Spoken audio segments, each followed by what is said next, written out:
Gas Network presents sports for the culture. I'm here with the family. Price, XXV, Double I, Rome, D-Melo, Gruff Lion. T-Buggy, man. To the greatest sports show on the planet, La Familia. Hope y'all ready for a ride. Can't wait to hear what you guys got to say.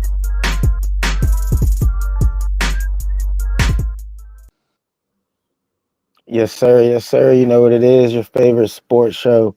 Gas presents sports for the culture. I'm tonight's host, your boy Young Rome 22, on all socials as always, man. And I'm gonna let the fellas introduce themselves real quick. I think my man G gonna hop in here in a little bit, but I'm gonna start with the top left tonight. What up, man? Scruff, you know what time it is, man. Eagles, man, 4-0 against the AFC North, man. I feel like that's a pretty stout accomplishment, man. Feeling pretty good. But yeah, all's well over here. And Detroit, man, they get weaker by the day. Did you say 4-2 against the AFC North? No, I said 4-0. 4-0. Oh, 4-0. Okay. 4-0, undefeated. Yeah, that is pretty impressive. That is pretty impressive. Ran through them boys. Yeah, I'm not gonna lie. My boss is an Eagles fan. I walked into work today and the Eagles sign was back up. So I know Eagles Nation is flying high right now. Top right, introduce yourself. T-Boogie, man. Wash hands. Nothing else. Like clockwork, bro. I almost forgot. You know, the 49ers didn't even score a touchdown, lost to a team that didn't score a touchdown in the worst NFL game of the year. And of course, T is starting the show as monotone as possible. I don't know, T, you gotta have a little more enthusiasm even when your team loses. I mean, you got this guy who just popped in on the bottom right. He's feeling brave enough and confident enough to pull out some New York Giants gear. Introduce yourself, man. What's going on down there? It's never no shame in my game, baby. I put a trash can. I just want Shador Sanders, baby. I said it here. We're only 0 wins away from this shit happening. And the only win that matters, in my opinion, go Raiders. Because I need those assholes to win. And I think they got the Jaguars this week. So the shit might just happen. Unless the Eagles fuck us over, pause, and for some god-awful reason, the Eagles let us win because they don't get the number one, the bye. That's the only way I feel like this shit happens. The Eagles say, you know what, fuck them. They don't deserve no quarterbacks. And they ruin my Christmas. But besides that, I just want to let the world know, man, it's about to be Christmas, folks. Go to the 5 and Below store, spend like $50 and donate those 50 and buy some toys for the kids, man. I was able to go to 5 and Below and do a lot of Christmas shopping for a toy drive at my job, man. Go donate to the kids in needs, man. You never know, man. Your kids might not like those toys, but some other kid might like whatever you find in 5 Below. I just found like basketballs and nice footballs for like $5. And some car toys for two sets for $2. That's why they call it 5 Below. Gee. Yeah, but exactly. There's people that's good. That's a good look, though. You donate to those kids, man. That's great. That's great, G. And I agree with you. Around these times, we should all, give back and whatnot. But I also think around these times, in the spirit of Christmas, we should be honest. And the real reason you were late is because you were in that Giants sleeveless tee sitting on Santa's lap wishing for Shador Sanders, because it ain't gonna happen, bro. Now, why you gonna give me some wicked shit, man? It ain't gonna happen because that's the only way that the Giants are gonna get Shador Sanders is if Santa Claus brings him in the sack, bro. So keep dreaming. Technically, it could happen. Let's say the Raiders sack, fumble. Bro, they're not gonna lose. They're not gonna win any games, man. Win? Huh? The Raiders need to win. They're not going to win any games, bro. They got the Jaguars this weekend. It's a done deal, bro. No, it's already happened. He's going to the Raiders, bro. Tom Brady. It's done. It's not already. And that's the ugliest jacket I've ever seen in my life. Yo, are you not wearing a shirt under the jacket, bro? That's crazy. Like with your white ass arms out. Sick work. Hey man, it's not my fault you're not comfortable with yourself. I'm comfortable with myself every day, baby. I don't give a fuck. Bro, you're like this. you're wearing a vest in a closet. Like you're a little too What comfortable, color my is guy. that? I think it's brown, like UPS brown. What It's can brown do for you? disgusting. The Right? color is disgusting. Like, ugh. It don't All matter. right. Hey man, can't rain on my parade, but it's already been raining all year long. Just got to make the best of it. All right, speaking of making the best of it, man. Let's start with the breaking news of the night. The Atlanta Falcons are sitting Kirk Cousins, despite the massive deal that they just gave him. I believe it was like 90 million guaranteed.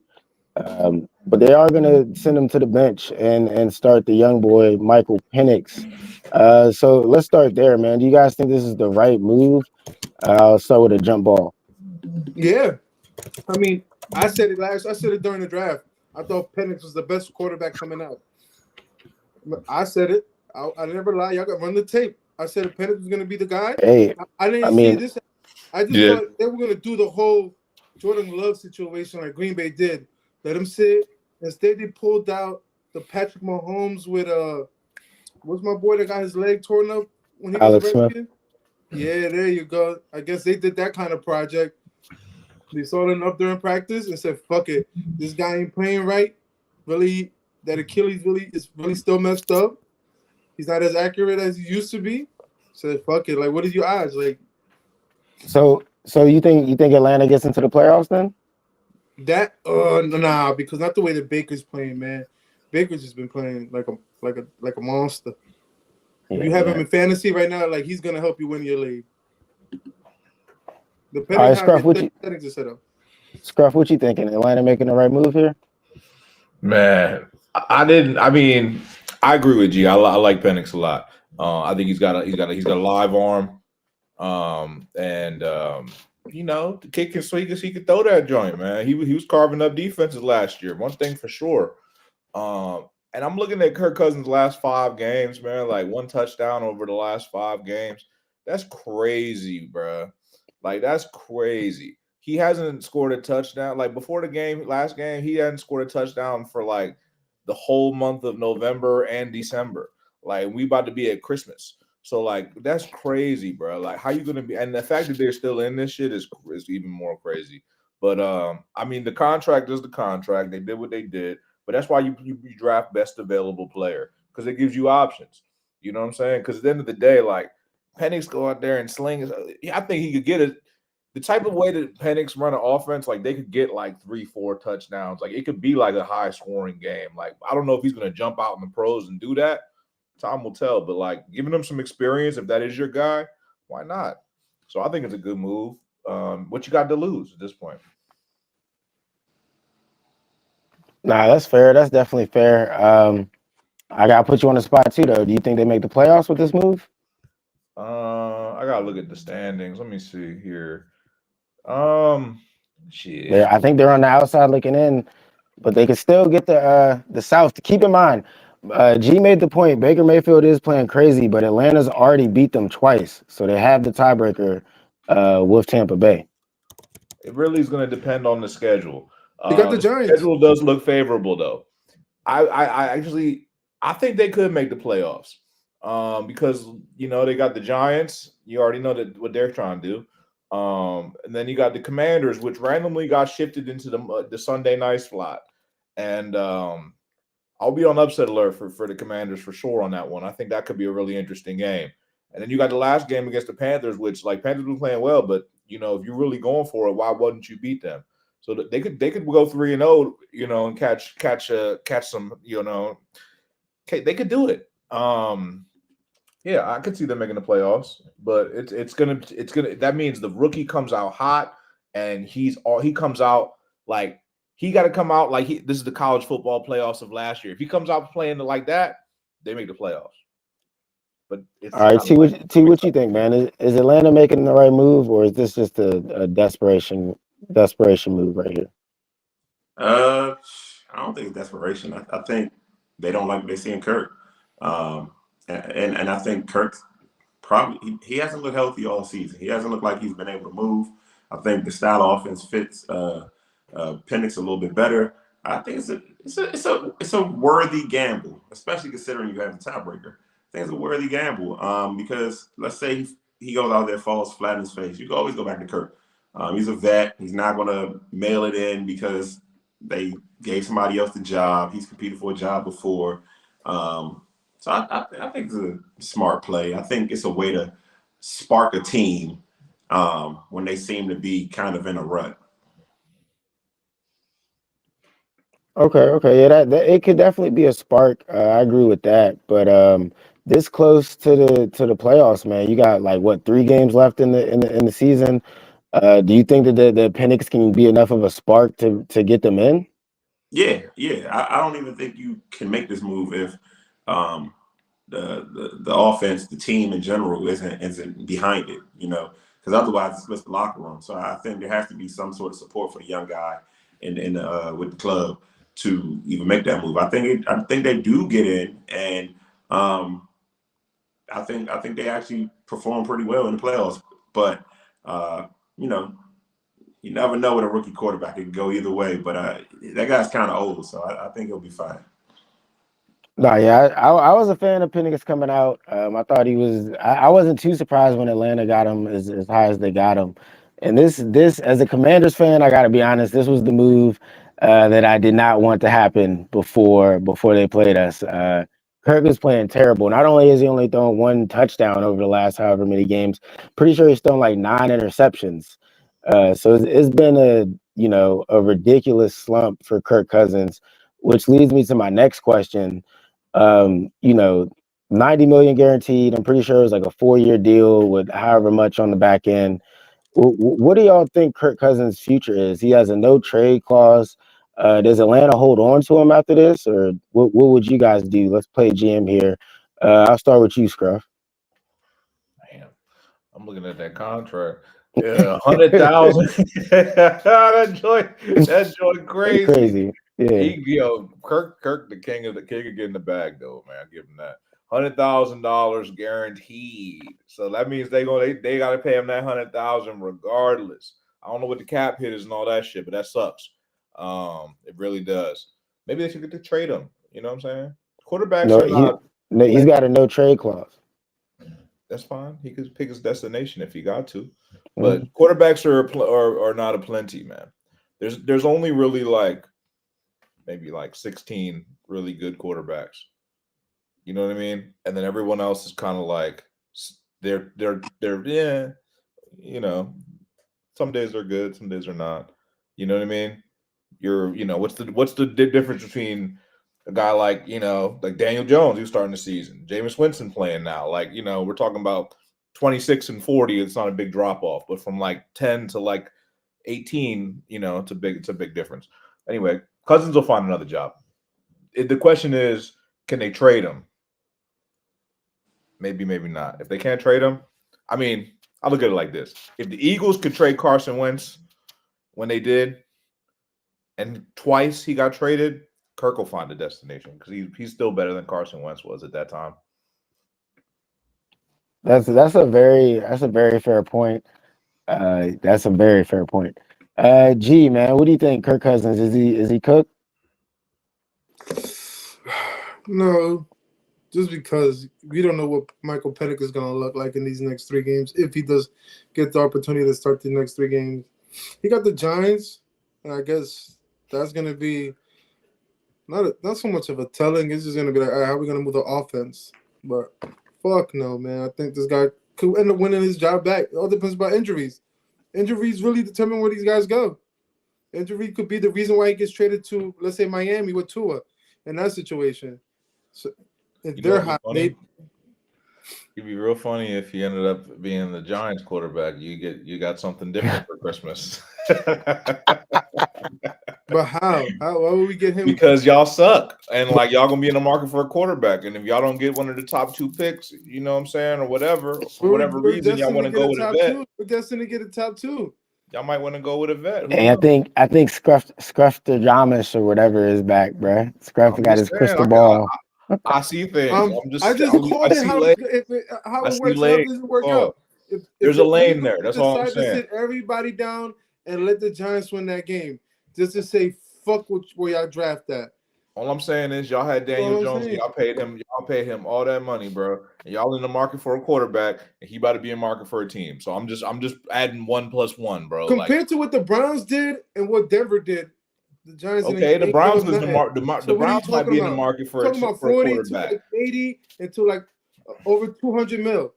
That didn't work Yeah, out. I'm G would be fine with sick if they 42. get Kirk. I'm fine with two. That'll be some funny ass shit, man. T man, what are your thoughts on Kirk Cousins, man? Is he done after this? Nah, man, and this is actually worst case scenario because I think these fools could leverage, could try to use Kirk Cousins. These fools, as in the 49ers front office, can kind of use this Kirk Cousins to negotiate Brock Purdy's deal. And that's the worst case scenario. We know Kirk has a history with Kyle. I mean, and Scruff made a good point, man. If Carson Wentz can get traded twice, even I traded for Carson Wentz myself. So, you know what I'm saying? Wait, what? It was a fantasy football trade, man. It goes down in history. Definitely, man. I mean, quarterbacks are playing later and later. Kirk, if he'll be 1 year removed from that injury, I think he'll be fine, man. I think you can attribute a lot of his struggles this year to injury and just not a really good fit for the system. But you know, he's still good enough to play in this league, man. You can't tell me he's not better than some of these other guys out here that was named Daniel Jones and Jameis Winston's and some of these other guys out here taking snaps. So I look at shoot. I mean, hell, the Raiders. Even if you go somewhere as a backup, Kirk's made so much money that he might be okay sitting. He might be. I'm paid. Kirk might have made more money than Brady, so he might be Yeah, okay. I think he did. That's what I'm saying. Kirk. All that guaranteed money. He's definitely sitting pretty. This ain't the end of Kirk Cousins, man. Nah, yeah, I don't think it's the end of Kirk Cousins personally either. I think he'll find another landing spot. The Giants is a very interesting spot. It'll be a fun offseason, I'm sure. There's a lot of teams in Uh, bad quarterback situations, bro. I was just in Tennessee this weekend. I was watching the Titans, and if I'm the Titans, I'll go get Kirk Cousins because like it better than any of that dog shit that they got going on out there, bro.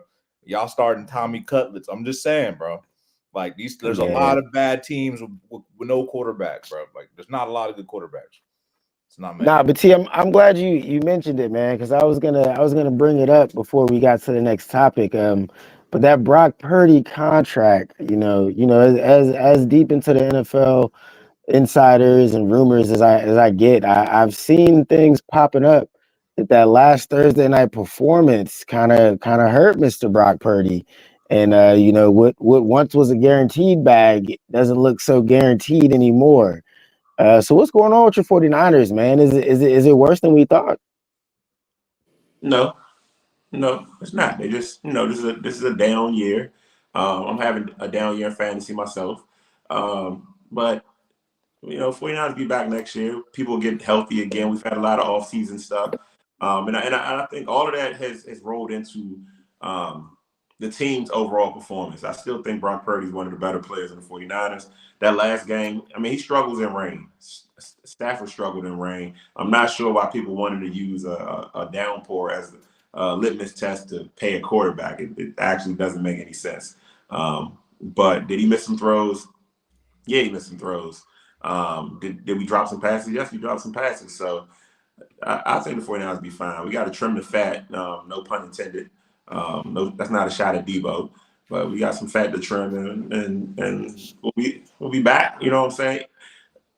It's the NFL, baby. You know what I'm saying? You got to win or you don't. So we didn't do it. Will they be back with Purdy, and will Purdy be back with as the highest paid QB?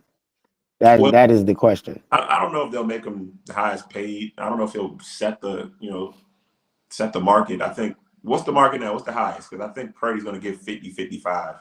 Bro, are we serious with this? Like Brock Purdy's going to get the highest contract for quarterbacks? Well, I mean, Jimmy G got the highest contract. I mean, that's how That's how they did it. that's how quarterback contracts work, right? You Bruh, that's you crazy. give this guy a number that makes him the highest. You backload it and structure it so it doesn't crush the team. Then then Josh Allen signs, and then the next quarterback signs, and the next quarterback signs, and 2 years later, Brock Purdy is the 13th highest paid quarterback. Do you think Brock Purdy deserves less than Justin Love? No. Do you think he deserves less than Dak Prescott? No. So you have to pay this guy. How do you account for paying guys that have no amount of postseason success? None. Yeah, that's a fair question. Because Dak just got a contract at the top of the year, so I would be interested to compare that number to what Purdy gets. I mean, at the very least, it should be even. At the very least, I don't think Dak has played, and I would have to look this up, so don't quote me, but I don't think Dak has played a full season and had less than 8 wins. Has Dak won a playoff game? One. And that would be the difference between him and Purdy, right? Because Purdy is one of the ones that count more, but Dak is consistently, you know what I'm saying? He hasn't had a season like Purdy's having right now. I mean, where he hasn't been hurt that I can recall. Damn, you right, T, man. All the best quarterbacks at the top. This shit is crazy. They're not bad, but they're not the best quarterbacks. It's so fucking weird. But right. Trevor Lawrence, like, it's basically like, all right, is he better than Trevor Lawrence? Probably so, man. You pay these guys, it resets the market, the salary cap goes up. I seen it with Jimmy G. Everybody said, "Oh, 2 years later, Jimmy G was like the 13th highest paid quarterback." So I think it's much to do about nothing in a league that runs with narrative and storylines. Yeah, because Mahomes, he's not that high on the list right now, is he? They're 13. I'm looking at the list, bro. But Mahomes is the 13th highest paid quarterback. That's what I thought. And Josh Allen is 14, and Kirk Cousins is 12. Watson 11. Like, come on, man, this shit's all fucked up. Jordan Love is like the second highest, and then Trevor Lawrence is the third. Bro, it's about Dak is like the most mediocre dude in the NFL, in my opinion, and he's number one. Like, that shit is crazy. Right. But and that's because he was the last one to get paid high now because the market always resets itself. So in the 2 years from now, those guys like Josh Allen, Lamar Jackson, and Patrick Mahomes are going to re-up soon and get another extension. But that's why it looks crazy now. Every year is going to look crazy. So if you pay Purdy to 50 to 55 right now, and then Allen, Lamar, and those guys come back for the 60s, maybe 70, it doesn't look so bad. Yeah, I don't know. I think this cripples your team moving forward, and I don't know how you build a team with Purdy. Because in my opinion, Purdy is not like I understand the contract thing, and that's how things go. But let's be realistic about like how good he is. Like, if you want to pay a guy, I think there needs to be a metric of like, if your quarterback is like, what's the level of elite that's like, all right, we pay him or no? And to me, Purdy's like he's a high mid-level quarterback. Did Jordan triple the Packers? Like, is he in the top 10 best quarterbacks in the league? Yes, he should be. I don't think Jordan Love should have been paid. And to T's point, if you're paying Jordan Love, you kind of got to pay Purdy, and Purdy should reset the market. Purdy took his team to the Super Bowl, and Purdy didn't. For me, the contract almost goes more off your accomplishments, less so than your. Because that wasn't just all why Jalen Hurts got paid. Because he didn't just take the Eagles to the Super Bowl. If you give Purdy Saquon, this is a different conversation. Just like Jalen Hurts, when you gave him Saquon, now he looks like a quarterback. And they complaining about Jalen Hurts can't throw. The receivers are complaining. Like, yeah. Jalen Hurts isn't necessarily like a top 5, top something quarterback, but he's a pretty good damn quarterback though. I get it. 4th string running back. That's what I'm saying. Like, the guy that held out and messed the chemistry up took a season injury. Like, bro, this would be a mistake, bro. This is a mistake. It's got mistake written all over it, bro. Like, I'm looking at the quarterback list, bro. Like, I have to really like pull out my fingers and my toes, or you know what I'm saying, in order to count Purdy, how low he is on this list. Derek Carr has more touchdown passes than Purdy. Like, come on, man. Year or career? You talking about career? This year, I'm talking about this year, bro. Let me go. Give me 2 minutes and let me count this up. But he's not in the top 18. Derek Carr had Kamara, Olave, Shahidi. And when those guys went down, nothing. Like, you need players. Like, I don't even understand these narratives. Bro, if you're all right, he's 21st in the league in touchdown passes. Kirk Cousins has more than him. Weapons. He has all of his weapons And healthy. he's getting benched. Kirk Cousins is getting benched. And he has more touchdown passes than Purdy. And Purdy's going to get paid and be the highest paid quarterback. And you telling me that's a good move? Our number one receiver got injured for the season. Our first round wide receiver got shot. Yo, for real, he did get shot. That's true. That's a fact. That's a Fendi fact. If Purdy is good, then he should be still balling, right? No, that's or is he? I mean, I get what you're saying. He needs his crew with him. I just need Devontae. Why did Patrick Mahomes want Hopkins? How many wins the 49ers got right now? 6? What are they, 6 and 8? Yeah. It's been an unfortunate season for y'all. If the 49ers end over 500, I think it's no question Brock Purdy gets paid, right? I don't even think it's a question. Even if they're 8 and 9, right? I think that's still a good enough season that shows Brock Purdy, without all his weapons healthy for the whole season, won 8 games. That's not a bad quarterback. That's a quarterback you want to keep. Brock Purdy went into a game with only Juan Jennings and made Juan Jennings look like a stud. Juan Jennings might be one of the best receivers. And I don't think Brock Purdy's an elite quarterback at all. Like, what I'm saying though is, like, you don't get QBs, they don't grow on trees, right? Like, there's not, like Scruff said, you said it earlier, there's not very many good ones. So when you get a good one, to T's point, you pay them, and then in 2 to 3 years, all of a sudden you got them for pennies on the dollars. I watched the Commanders make a similar mistake with Kirk Cousins. And you could say, oh, well, Kirk Cousins wasn't that great, or he didn't win very much in the playoffs, so they dodged the bullet. Well, you know what they did by dodging the bullet is take a bunch of other bullets with other bunch of shitty quarterbacks for years and years and years until we finally hit this year. So you could sign Brock Purdy, or you could play Russian roulette at QB. And that's the choice that teams got to make. And that's why the QB list, the paid list, always looks so crazy, because teams would rather overpay a mid guy than, play Russian roulette. That's why Daniel Jones was the Giants QB for so long. I watched this team go from Kaepernick to Gabbert to Brian Hoyer to Nick Mullins to CJ Beathard. Bro, we went through a bunch of bums. And there was a time we had I can't even think of his name, man. Guys that no one will ever remember. And when you have a guy, you keep a guy. Now, if the 49ers pay him and still want to draft a guy, I'm perfectly okay with that. But to try to say, all right, we don't need Purdy to be great. We had Darnold, right?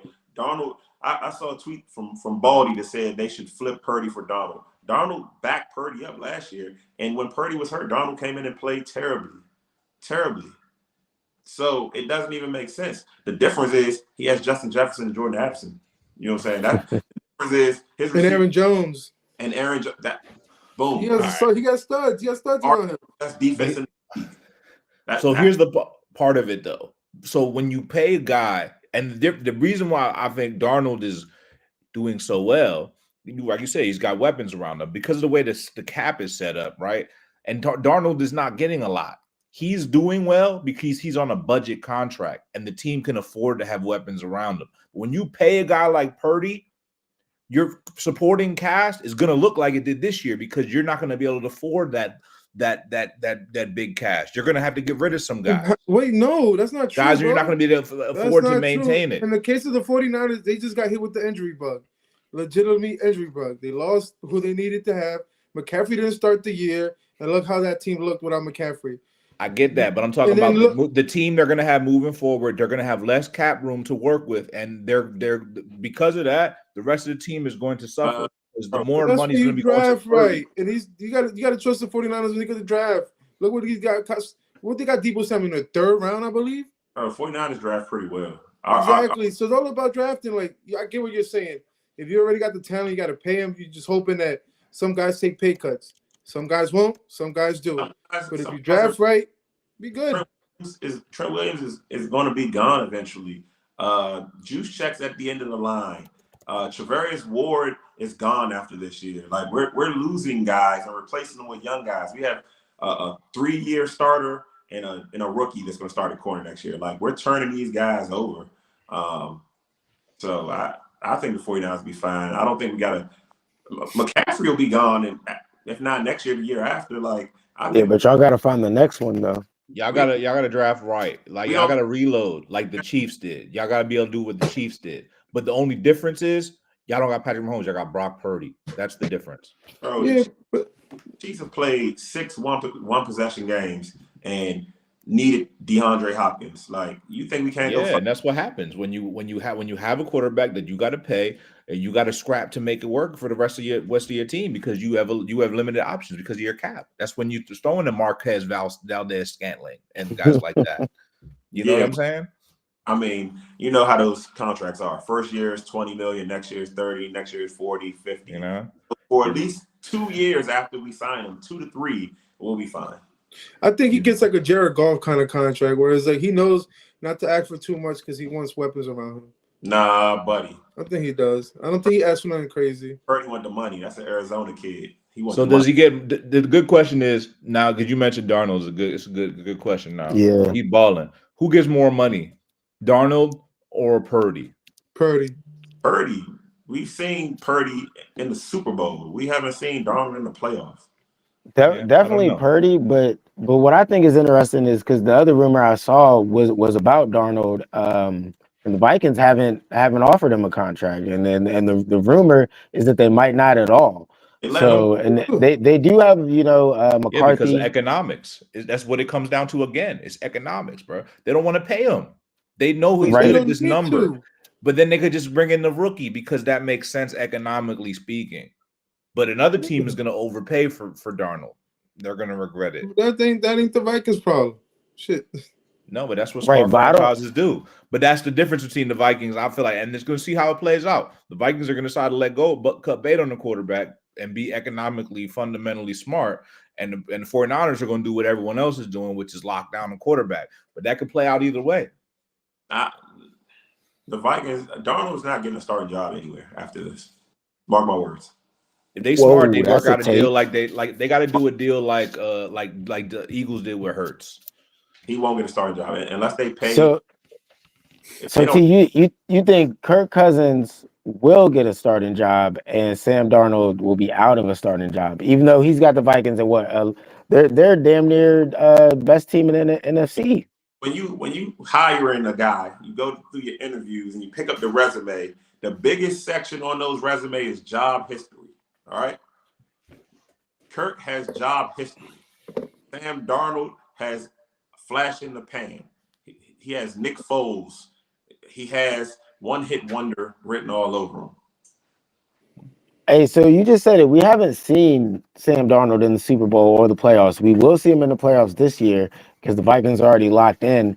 Nobody's giving him a shot to make it all the way in the NFC? He has a huge shot because he's playing with a top-tier defense. That defense reminds me of the Seahawks when they won. Like, when you're playing with a defense like that, he's thrown 19 picks. You know what I'm saying? He has 30 tugs, but 19 picks. You can afford to make some mistakes and go out there and play your game because that defense will get you the ball back. It's a good team, good organization. They stay well equipped. They got a good team. They always have. They're stable. They've turned over multiple quarterbacks, and they've been stable throughout that whole thing. Kirk Cousins, look how that played out. Kirk Cousins, remember we talking about that early in the year? Kirk Cousins left Minnesota. We thought Minnesota was going to be shit, and he was going to ball with the Falcons. Nah, maybe it was Minnesota was holding him up the whole time. Maybe it was Justin. Case Keenum had a great season with Minnesota too. I'm just saying. Yeah. I think Darnold gets paid somewhere. I just think that the biggest thing is Darnold needs to be in a situation where he like just like he's in now, but someone's gonna overpay for him. He's gonna end up in a bad spot. He's gonna end up flaming out. Tennessee's the only one you brought up that makes sense on any real level. Yeah. Hey, real quick before we move on, best team in the NFC right now. Let's get a vibe check, man. Who y'all feeling in the NFC right now? Philly. It's a shocker. mean, So, come on, no. objectively speaking, real quick, Scrub. Objectively speaking, you think Philly is a better team than the Detroit Lions? More complete team all around. I do, and like it's not fanhood, man. It's like just really like looking down at it. So I know the next man up. The romantics want to believe in the next man up mentality, and that works only to up to a certain extent. It's like when it rains, it pours with the injuries they got. But it's almost like they're running the team down. But I'm not professional to advise on that. But I will say that maybe they're just running the team down because week after week we're just losing key parts. So you lose Pro Bowlers and you lose multiple starters. And how much of that shit they're gonna keep maintaining it? They're doing pretty well, but the team is weakened, man. The team is getting worse because of that. And they just lost to the Bills. I think they're vulnerable, right? So I don't think they're the best team. I think they're a good team, and they've been, they were my Super Bowl pick, like I told you. But too much going on, man. They're chip in the armor, man. They're driving around. It's like they're driving around, they're just driving home drunk, and they hit a couple things along the way, and they're like, nah, we're charging forward though. Like, nah. What the Eagles are doing, clean football, clean. They started out decent, and they really, really started to evolve throughout the season. The reason the Eagles are the better team is because of the defense. Detroit's defense is not that good anymore, but they do play hard. I'll give them that. But Philly's defense, you could argue Philly might have the best defense in the NFL right now. The defensive unit line is going crazy, and the secondary is going crazy. Got 2-star corners. They playing very well. All right, so man, I think slow Eagles it is the down, best man. team. I played against a Steelers team that didn't have the number one weapon out there. Chill the fuck out, man. We beat the Steelers. We beat the Ravens. Without Jordan Pickett, man. Chill out, man. We beat the, Yeah. we beat them down, man. Okay, and we beat the Ravens. You ain't gonna say that, Not- man, because like it's what you said. The We Lions beat the Ravens. defense is a bunch of dudes they found at Home Depot trying to get a job. That's the only reason why you talking the way you talking. We Get beat fuck the outta here. Ravens. We beat the Commanders. We beat the Packers. Like, you know what I'm saying? We beat the Bengals. We beat everybody, bro. You don't gotta Beat take the us through Rams. the whole schedule. We get it. We get it. All right, but You know what I'm Philly saying? Like, Philly we the is a best fair team. pick, and that's a fair take. Like G said, the Lions they're beat down right now or whatever. Eagles best defense, that is debatable. I think T just made a great point about the Vikings defense being pretty outstanding as well. I would make a case that the Vikings are in this convo as well. G man, who you feeling for the best team in the NFC? And I know you won't be a homer because we all know it's not the Giants. I ain't smoking that much crack. Not yet, at least. I'm there though. I'm there. Just there. A lot of day will keep the dogs away, maybe. I don't know. I don't know yet. But no, man. I hate to say this, but it's those fucking dirty ass pigeons, man. It's just cause Saquon, man. He's just that much of an X factor, man. You get that boy running, man. Fucking cocksucker, man. That fucking dirty cocksucker, man. Can't trust Pennsylvania cocksuckers, man. Bunch of grade A cocksuckers, man. Yeah, I'm glad we got that on tape, man. A Giants fan admitting Philly is number one. It's because it's the Vikings. Come on, man. We already know the Vikings who the Vikings are. They play great all regular season. Come postseason, for some odd reason, they lose to teams they shouldn't be losing to. Let's be realistic. And that's a dome team. Not for nothing. I don't trust dome teams when they got to go out and play in the cold weather. Especially, yeah, that's fair. Let's say they don't win the division, right? They got to go to Philly then. Ooh. You get what I'm saying? Sam Vikings Darnold played a in the lot. cold seems like a terrible mix. Yeah. I'm fine in the cold. Vikings play the T man, Lions, though. who you like in the 49ers play NFC? the Lions. Maybe Purdy could beat them, man, since he's so Eagles. good. Eagles. They're healthy. Wow. They're healthy, bro. It's hard to debate it. Like, not for nothing, they're the healthy team right now. Oh, they're healthy. They arguably have a best running back in the league. I don't know what when you're playing defense and you can run the ball. That's been a formula for success for a lot of teams. And they can tush push. You know what I'm saying? You got to really hold them down. You got to hold them like 3rd and 4 every down. Like every drive got to be like 3rd and 4, 3rd and 5. Because they'll just tush push twice on you. Like they'll do whatever it takes to get that tush push. And like that's tough to beat. The Bills are doing it too. I don't know if people been noticing the Bills every time they get to 3rd and 2, 3rd and 1, they're doing a sneak. So yeah, like that's very hard to stop, especially when the Eagles are playing defense. Will they win a Super Bowl? I don't know, but no, that's a team nobody wants to play right now. I think the only X factor out of this is the coaching staff. I think the Lions just have the better coaching staff, but Philly just have the better weapons right now because it's just healthy. That's the only thing that I can say. Like I'll give it to the Lions. We're talking about head coaches because that motherfucker, he likes to gamble, and I love me a gambling person. I'm with all the bullshit. Bro, that would be a hell of a heavyweight matchup though between the Eagles and Lions, and the way that Campbell coaches and the way that Sirianni coaches is going to be, both of them going to be dragging their balls on the sidelines because they both be fourth and down. Jesus Christ, they're going to be going for every 4th down like they playing Madden, bro. Those two coaches, bro. Like, I mean, Campbell won't be no punters. The Detroit might have actually got better with the injury to Montgomery. It might be addition by subtraction. This reminds me of when Kobe had to split minutes with Eddie Jones. When Eddie Jones finally got out of there, we got to see why this guy is who he is. And I think Gibbs might be ready to break out. That's an excellent point. That's an excellent point. I didn't think about that injury in that way. But dang, to your point, man, that might be addition by subtraction because like Gibbs is a dog, and I don't think at first I felt like they were kind of losing something, but now that I'm really thinking about it, they might not be losing much at all. Yeah, all right, until his ass gets hurt too. Man, typical Philly fan, man. Typical Philly fan, taking it there. He kind of taking it there. Hey, get security on Jamar Gibbs ASAP, bro. Big Dom. He said he kind of skinny. You gonna sick Big Dom on him, man. Sick work. Maybe just maybe there's a reason why they're playing them the way they're playing them. What you mean, man? You ever heard of two? What you mean? Because he can't take the load, bro. He can't do that. Jesus Christ! Again, use better verbiage, my brother. Just can't play the whole schemes, man. Well, I guess we're gonna. I don't know. We'll see if he can hold up. Yeah, I guess we're gonna find out. But let's hop to one more topic, man. Bill Belichick, man, he's entering the college coaching ranks. I'm very interested to get y'all's thoughts on this one, man. G, I'm gonna start with you on this, man. What do you think Bill Belichick's gonna work out down there at UNC?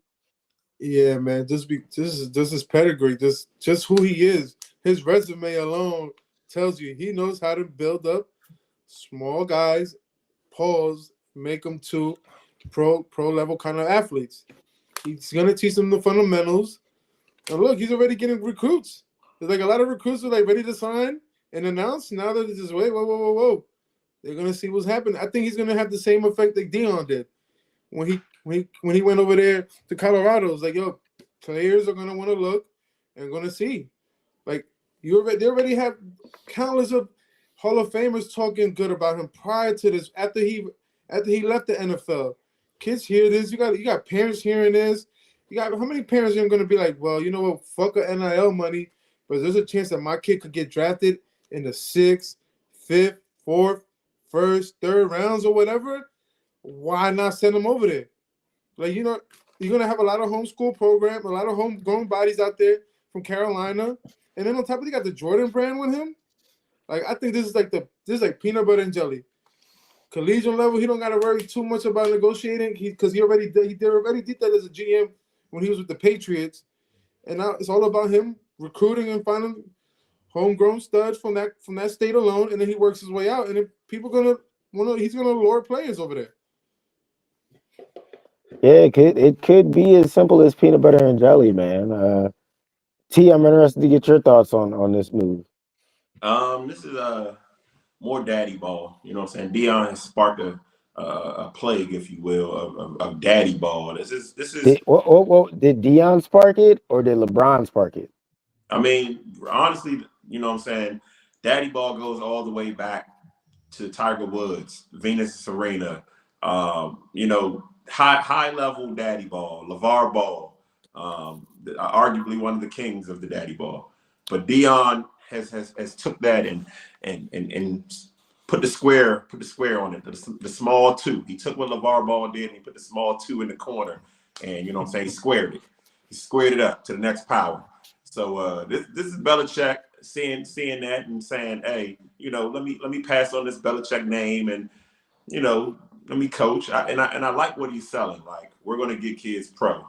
He ain't say nothing about winning championships and winning bowl games. He said he's gonna get players and get them to the league. With college football turning into this business and this marketing machine and NIL and collectives, bro, getting people pro, that's how you got to go about this thing. Run it like they're running it in the pros now that we can just legally give people money.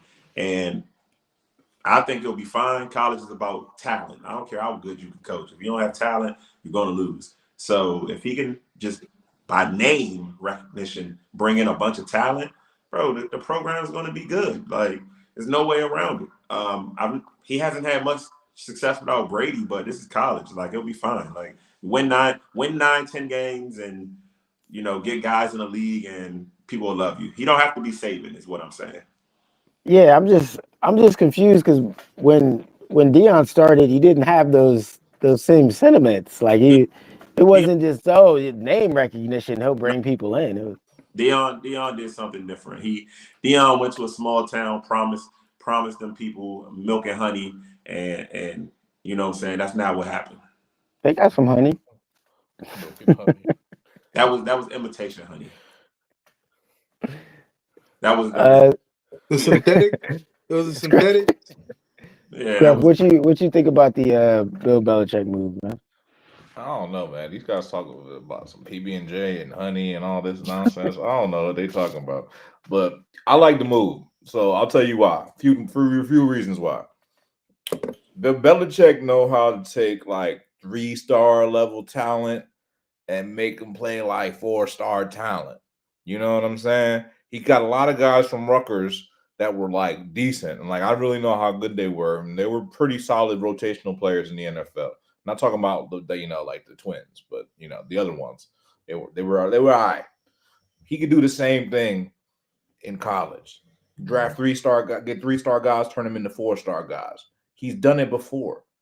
He's a pro type of coach. This is a pro, and if the college system is moving towards a pro system. We just talked about it in the group chat. We're saying, yeah, so and so signed with so and so, $5 million guarantee. It sounds like an NFL deal to me. So it's kind of where it's headed. They all got agents, they all got deals, they all got endorsements, they all want to go pro, they all trying to get to the next level. And who better to get you there than the best coach of all time?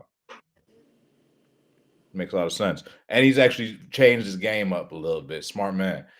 He wanted to control everything before.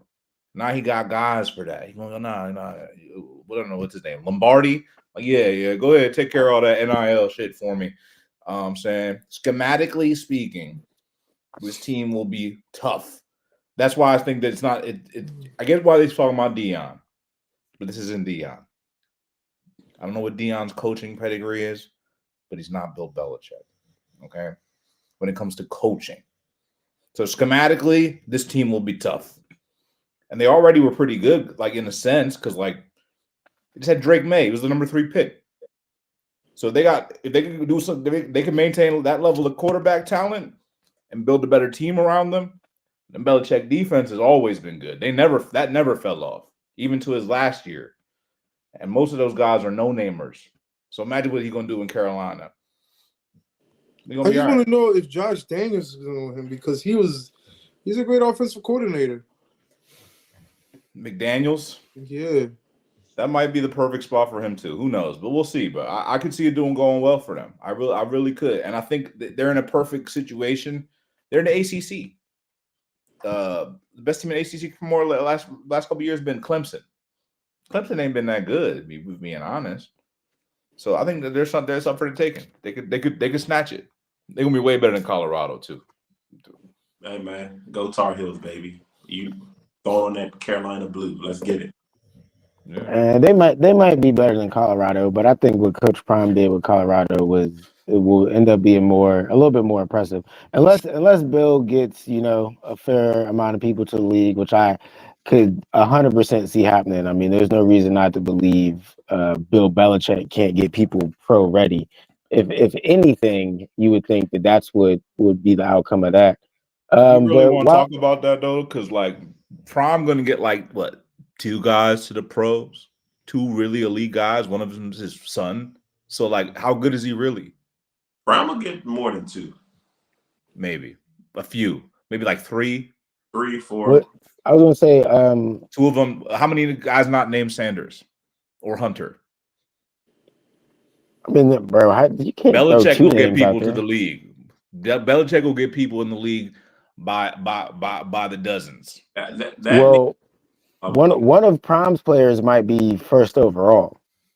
Prime yeah, also coached the Heisman winner. Will Belichick get those notches?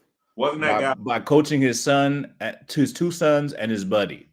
Wasn't Travis Hunter already like the number one player in the country coming out of high school? No, I think he was a top It's up five. there. He was a 5-star recruit coming out of high school, but I don't So think he was. what you're saying, T, is that one of the highest recruits out of high school wanted to play with Coach Prime. Well, Similar to how you said that off name recognition, Bill Belichick will get similar type players. well, what I'm Yeah. saying is, if everybody is driving Hondas and I drive a Porsche, that doesn't make me a better driver than you. Not, but according to you, Bill Belichick is going to get Porsches off name recognition. No, Nah, he not though. He's not saying he's a porch. I'm He not. might have a few Porsches, but he gonna have some Fords. He gonna have a whole fleet. He'll be able to pull, especially in that area of the country. He'll be able to pull some decent recruits, even if you don't pull the top guy. Like I said, Bill Belichick doesn't have to win the bowl games and all that. It reminds me of like Ralph Friedgen at Maryland, right? They weren't this powerhouse of a football team, but every year Maryland guys were getting drafted. Kevin Barnes, Hayward Bay, Vernon Davis. There's so many Maryland, Bruce Campbell, there's so many Maryland guys going pro from teams that weren't actually like dominant, but they ran a pro system. He knew how to get kids pro. And I think Belichick, at the very least, will be able to get a lot of kids pro. Mm-hmm. And he got an angle. I think that's smart too. And he has like, I'm, know what you're good at. Up and give him the Bill Belichick stamp. Like, hey, this guy is the next Patrick Chung. And he would No, know. I agree that that Belichick would definitely get kids to the league. At a minimum, I think that'll be the outcome here. But I just feel like the energy here is just way different than it was surrounding Coach Prime. A little surprised in that. But while we're talking college coaches, though, I believe Michael Vick just got a job announced today as well. What was it, Norfolk State, or I forgot the school that he signed to? If someone can look it up, but what do y'all think about Michael Vick entering the coaching ranks? Good luck. I mean, it's a name. It's a name. Norfolk State to HBCU, right? I believe so, and I need to look it up to make sure that was the right school, but I believe that's what I read before the show started. I think it's a good look. It's the right level for him. And no disrespect to the HBCUs, but just like he's a name, I don't know what, like I said, schematically, I don't know what that's gonna look like exactly, but I mean, Prime walked into Jackson State, like I said. He had a Porsche already. right. Do Vic got any players? Because Vic is from an area that has dogs. They produce Aaron Brooks, Ronald Carey. They produce football players out there. But does he have any of those in the bag that's willing to not go to a HBCU? Yeah, go to Norfolk State. Like, that's a big ask if you don't have that personal connection like Prime had with Hunter and his own son. No, yeah, that is a big ask, and maybe he doesn't go to Prime route, but I think it's interesting to see Vic enter the coaching ranks. We just saw Teddy Bridgewater win a state championship, coaching down there in high school. So he also announced that he's going to try to make a return in the league. We were talking about people being desperate for quarterbacks. Somebody might be hitting up Teddy Bridgewater here soon. But to the coaching point, I don't think, it's easy to come in and coach a team by any stretch. I don't think just anybody can do it. But I do think there's something to be said about former players, especially quarterbacks like Vic and Bridgewater, coming in and coaching. I do think quarterbacks tend to have a better feel for the overall game and can come in and be effective coaches. So I think, Michael Vick, I'm not saying, I don't know how far he could go with this, but I think this could be the start of something. I mean, I hope, you know what I'm saying? I wish nothing but the best. I would like to see all these schools get, you know what I'm saying? All these HBCUs specifically get built up and start playing more games on ESPN and more money flowing into the schools, into the towns, into the staff, things like that. But I do think there's a difference between Bridgewater and Vic. I think Bridgewater is also like the original Brock Purdy, like no real special ability, but like just a good quarterback, anticipation, throws on time, smart guy. So I see why Bridgewater is able to go to that high school level and dominate. I think they had a point differential in the 200s. Yeah, they were going crazy. Yeah, so two different type of players where Vic, we often see guys in multiple sports that end up coaching. The guys that relied on their athleticism typically don't fare as well as the guys that were kind of a little bit. Yeah. So, but I do hope Vic can do it for that whole Tidewater area, that 757. You know what I'm saying? Turn them up because that's a huge area that's often overshadowed in the sports landscape. Nah, and to your point, they produce football players, man. They got some dogs down there right now. But let's switch it up before we get out of here off the football topic. Let's get into this NBA Cup real quick. I believe the Bucks were the winners of the NBA Cup this year. I don't know how tuned in everybody was to the tournament. But let's chop it up real quick. What were your overall thoughts on the in-season tournament this year? And what does this mean for the Milwaukee Bucks? Are they gonna ride this momentum? I'll start with the resident Bucks fan, man. It was a great win for Doc Rivers to get his first Piston Cup. So, will they win the finals? I don't know. Double up, be the first team to double up. That would be cool. As a Bucks fan, I don't see it. The last team that won this Piston Cup, I don't know the actual name of the cup, so I'm calling it the Piston Cup. But the last team that won, what was it? Indiana? Who won that? Or LeBron? Was it LeBron? I think it was LeBron last year, right? LeBron, right? That was the first one, right? You know what LeBron? Yeah. You know what LeBron said this year? It doesn't matter. It doesn't matter about your little cup.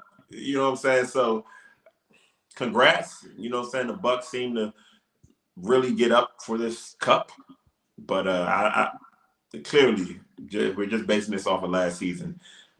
It doesn't mean anything long term. Yeah, I kind of feel like it's a situation where a team's gonna, pour their all into winning the cup and then kind of look back and be like, oh, that's what we did this season. Don't worry about the rest of this though. Like we won that cup. Don't ask us about nothing else. G man, what are your thoughts on the NBA tournament, in season tournament, and the Bucks winning the NBA Cup? Well, to the NBA, it still wasn't good enough to make me give a fuck about the NBA until past the Super Bowl. And it was still not good enough to make me say, you know what, I want to sit down and start watching the NBA games. Still not good enough. Still got to do something better. They need to propose the season until the start of December, like after Christmas. Clearly, the NFL just said, I want that Christmas weekend. Matter of fact, wait until January to start watching basketball. Because let's be realistic. Did anybody here really sit down and start watching the basketball season? Or what was it? I've been watching the week before Halloween, right? I did watch the game today. It was actually pretty good. But besides that, no. But does anything that the NBA has shown us from the start until now make us want to be like, yo, we need to start watching the NBA yet? No. If I'm being honest, I tuned into the NBA at the very start of the season. I was very locked in. And then right around the time of the tournament starting, work got crazy, so I had less time. So no, it's not good at all. It wasn't good at all. The NBA had the only thing that made us want to watch the NBA was to hear the LeBron he was about to play with his father. After that, we all tuned out after that week one, and Embiid trying to beat up a fucking reporter and whatever the fuck else the NBA had going on. No one gave a fuck. No one gave a fuck how impressive the Cleveland looked in the beginning of the season, how dominant Boston looked. No one gave a fuck. Even this show, we didn't even talk about it. None of us talked about how impressive Cleveland looked to start the season. Shit, I bet half of us even forgot how bad the Bucks looked in the start of the season. I think the Bucks were like 2-8 at one point. They're terrible. They still Well, yeah, terrible. that was why I was asking if they can flip this into some momentum because they did I start think terrible. yeah, because they were like the bottom feeders. Now they're like what, ranked 5 in standings. It's gonna end up working out eventually, but for the NBA, this did not impress me. Still, I still don't give a fuck about the NBA until mid-January. I'm gonna be real. I'm gonna be honest. But for the Bucks, yeah, man, the momentum's gonna start. You're gonna start seeing momentum with them. Look how him and Dame starting to pick up with each other now. You can see like the Bucks are gonna try to make a move here and there to try to better this team. I think the most important thing about the NBA is their trade deadline. That's when you're gonna start seeing us start watching more NBA games. But I think into the trade deadline, I think this is a good momentum for the Bucks. Because you start 2-8 to winning this, I think it's a good outlier for these guys. Scruff, man, you said you were watching. What were your thoughts? What was the vibe of the game? The NBA Cup, man, do they play it like it's the playoffs or does it feel like a regular season game? In your Tell you opinion? what, I'll tell you what. I hear what G's saying. He says the entertainment value is not high enough for him to feel invested in watching the games. Right? I get that. But the NBA Cup has done something. And what that is, it makes the players want to play harder because they're playing for more money. Right? You can understand that, G. You know what I'm saying? That's like getting you overtime. It's extra $1 million if you win it. They're playing harder. I've watched a little bit. Is I can it see per they were, is it per player? I thought it was $500,000 per player, or is I it gotta look million? it up, but it's a good amount of money, bro. It ain't no chump change. You know what I'm saying? And if you're a bum, like, and to make if you're not say bum, no disrespect. If you're a guy that on the bottom of the bench that doesn't make a lot of money, that could be a lot for you. You know what I'm saying? And it's the holidays. That's good money. So that's good. That's one thing it does. The second thing it does is for like Bucks are a good example. They just suck. They were bad. They kind of like started putting it together because when you're in like that kind of environment, when you're trying to win something, especially with guys like Giannis, you rally behind that. Like, you know what I'm saying? You start gathering momentum. And then all of a sudden, now you're 15-11 or whatever. It's not bad. It's a good look. What I do say, I'll take a look at this the team wise. Bucks winning it is interesting. I don't really care too much about who wins it, right? But just the fact that they got some momentum going is good for them. The Thunder too. So the thing I like about this is I think the Thunder are going to win the West, and I think the Thunder are going to probably win the whole thing, maybe, but depends on it's probably the Thunder Celtics. But the fact that they lost the cup probably makes them want it just a little bit more because these veteran teams been getting them, and the Bucks are a veteran team, and that's what I saw tonight. Dame played very well. So the veterans, the young boys, the Thunder, like they're knocking on the door, but they're still the young boys, but they don't got Chet. When Chet comes back, he's going to be the biggest X factor in the NBA.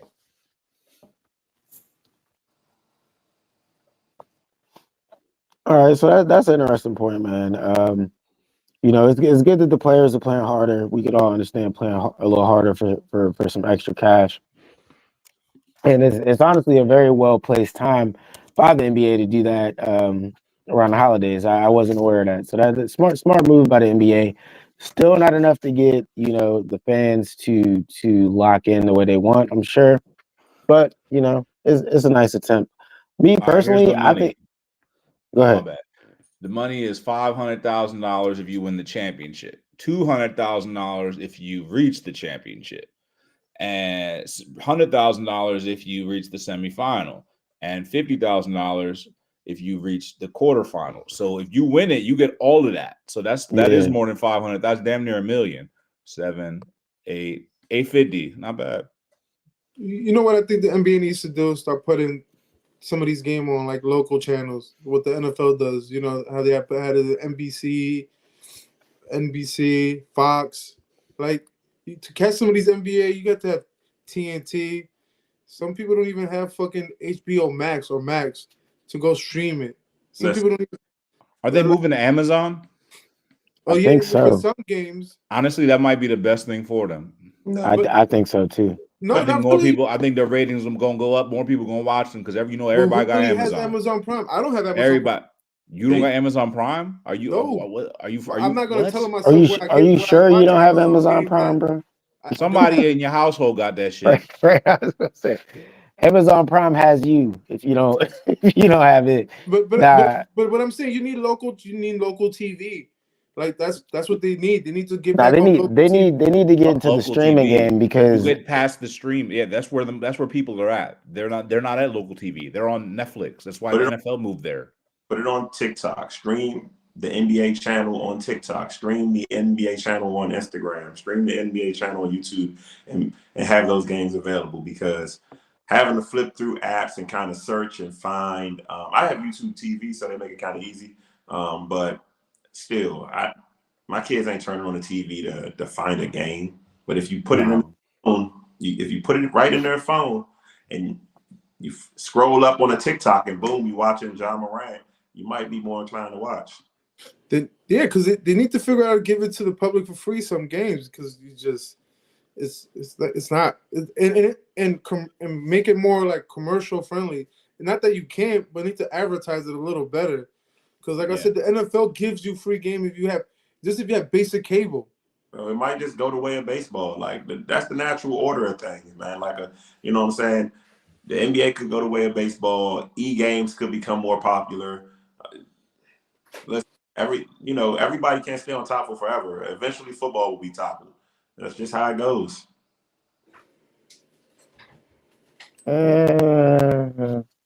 Baseball I was don't the know. last time. Baseball was it, but that was in a much slower era of the world. I feel like everything became a lot more microwaved. I personally still love baseball, so I understand what you mean by that, T. But things definitely change. I feel like something about the violence of football is what keeps it going.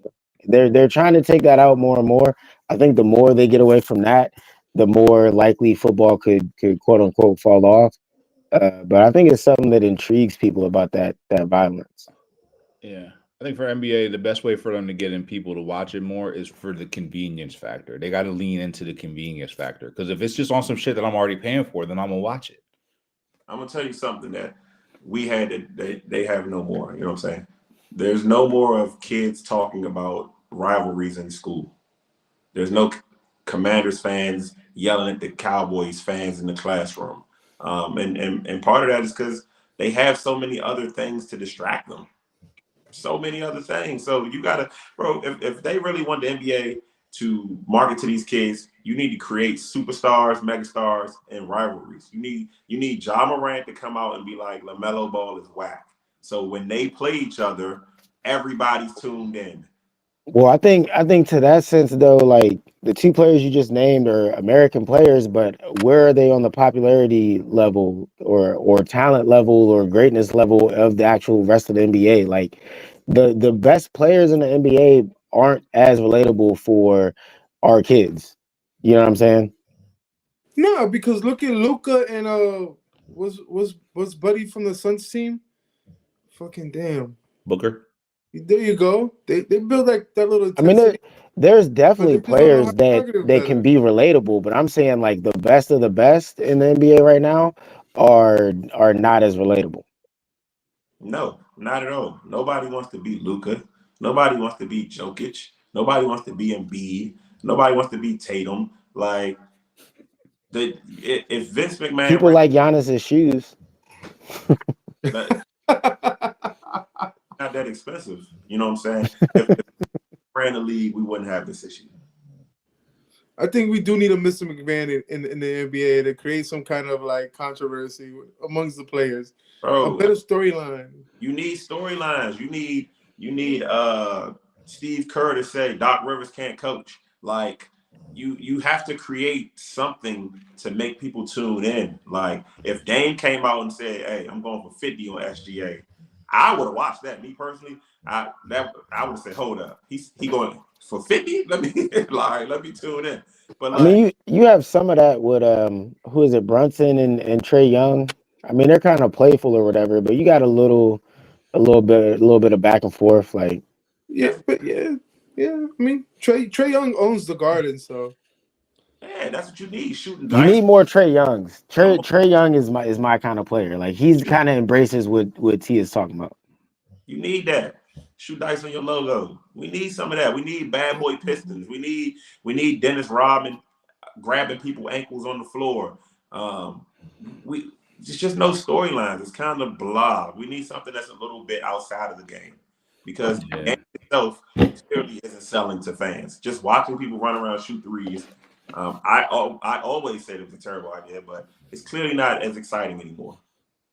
Yeah, nah, honestly, I mean, I think that took away from a little bit of the violence of the NBA. Like back in the day when I was a young kid, right, and I was watching the NBA, you actually had to quote unquote be a man. Like you had to drive through the paint, you had to score. You might take an elbow, like, and they wasn't calling all these fouls. Like the game is softer today. That's why everybody's shooting threes. Nobody really even tries to drive through the paint.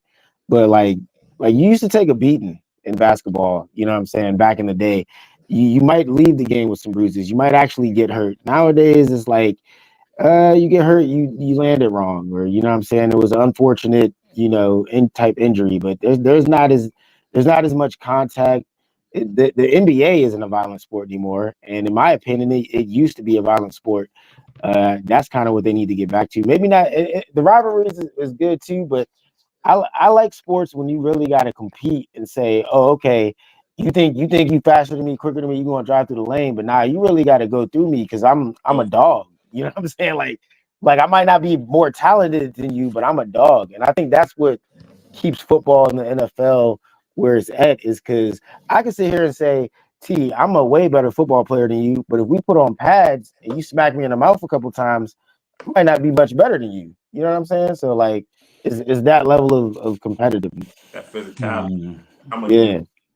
Yeah, these guys, man, they load management. You know what I'm saying? You go out to see your favorite player. He plays for 20 minutes, or he's hurt because he has a sinus issue. Like, bro, the league has got soft.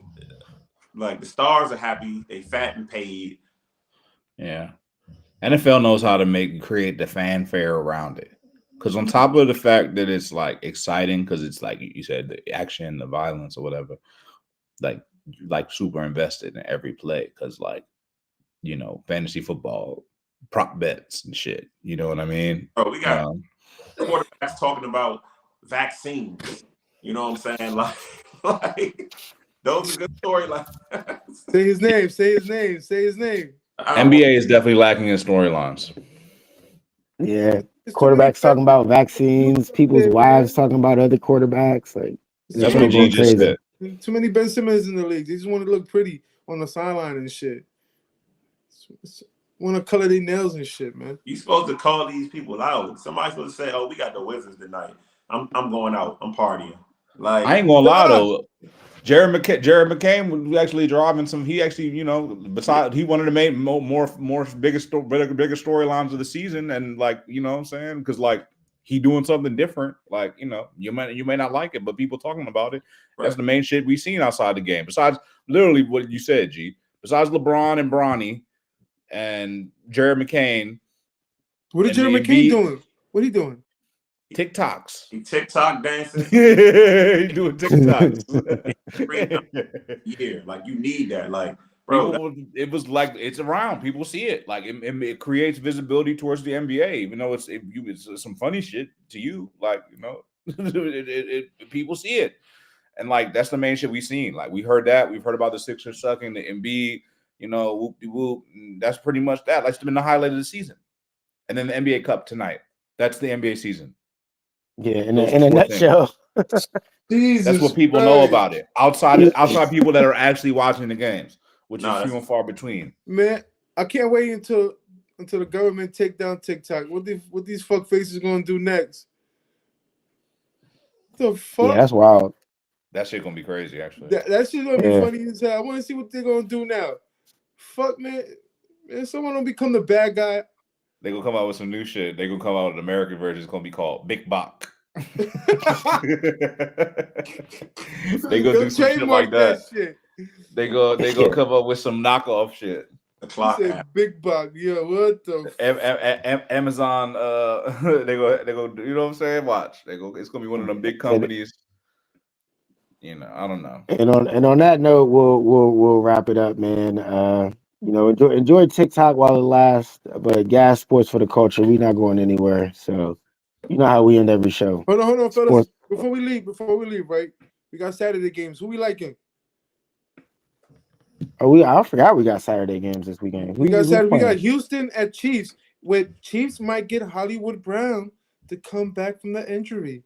Hollywood We Brown. also might get Carson Wentz to play a game since Hey, you never know. Pat Chiefs is are still hurt. favored at See, that's 3 what happens when you play a points. quarterback. You the best thing you gotta look forward to is Hollywood Brown.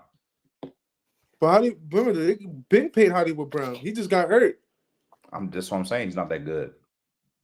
Nah, Hollywood's decent, man. Yeah, he's all right.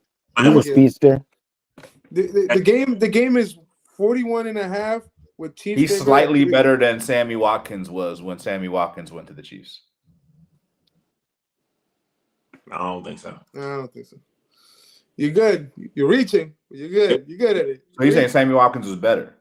No. Exactly what I'm saying. You're reaching. Yeah, I think Hollywood Brown's probably he's not better than Sammy was, but Are he's we not. liking He's the not all over or that. Are we liking the under in that game? He's not a number one receiver.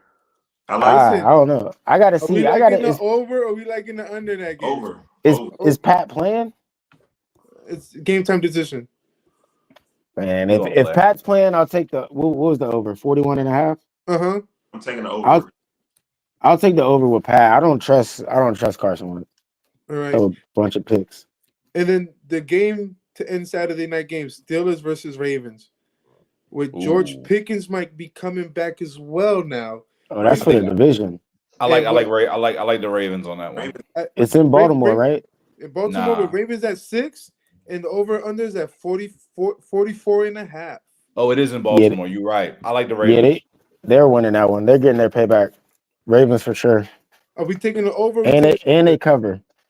Ooh. You Over said the 6, 44? right?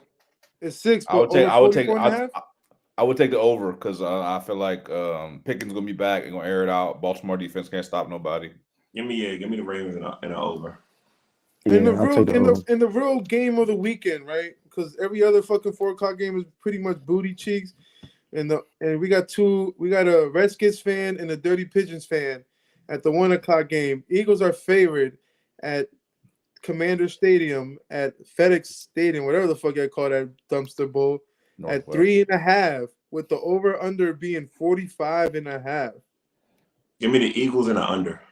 Eagles and under. Okay. Eagles and they gonna cover. Eagles and they gonna cover. Rome, you gonna hold it down? What we saying, buddy? What we doing, buddy? Look, man. I'm gonna take the over, and I'm gonna take the Commanders money line straight up, right? Jaden Daniels for 2 passing touchdowns. Terry McLaurin over 100 yards. They held him down last time. No, Terry sir. for over 100. You heard me. We got a nice medium-sized straight jacket for Pikachu. You heard me. You heard? But okay, but to start the week, right? We have the Denver Broncos versus the LA Chargers at 42.5, with Chargers favored at 3. Who? Chargers are favored at 3 at home, with the game is over at 42.5. Give me the Broncos. Yeah, I like the Broncos too. Give me the Broncos too. I think Corley Sutton's gonna have a good redemption game after last week. Only having You said it's in LA? In LA. Give me the Chargers, man. Give me the Chargers. They ain't that far from Denver. People gonna be more Broncos fans there than LA fans. Definitely, for real. You think people gonna go to a football game on Christmas? Give me the Chargers. I think Bo Nix is gonna blow it in the dome. Thursday. Okay, in the 8:00 game, it's all right. You asking too many. Okay. Let me finish it off with the Monday game. So we got the Saints versus the Packers at 42.5. Big score. What? You giving too many. I'm giving away too many of my picks, man. I'm Crazy. trying to maintain my lead. Yeah, man. bro, you giving us the whole No, I'm not, because I week. miss every You game. want me to This pick is the Monday 16 night games, game. bro? I can't do it, bro. He think he's slick. Nah, I bro. never use you bums. What else you think about? Last week, I was Nah. so sick. I was like, what the fuck? I was done after you had me on my Commanders pick, man. All right. The last game. My final game. Saints versus the Packers. Packers are favored at 14. The game is over 42.5. What are we picking? I'm not telling you any more stuff. It's gonna end in a Go ahead in a tie. I guess you heard it here, ladies and gentlemen. We have the first tie of the season. Yeah, call it a push. The push.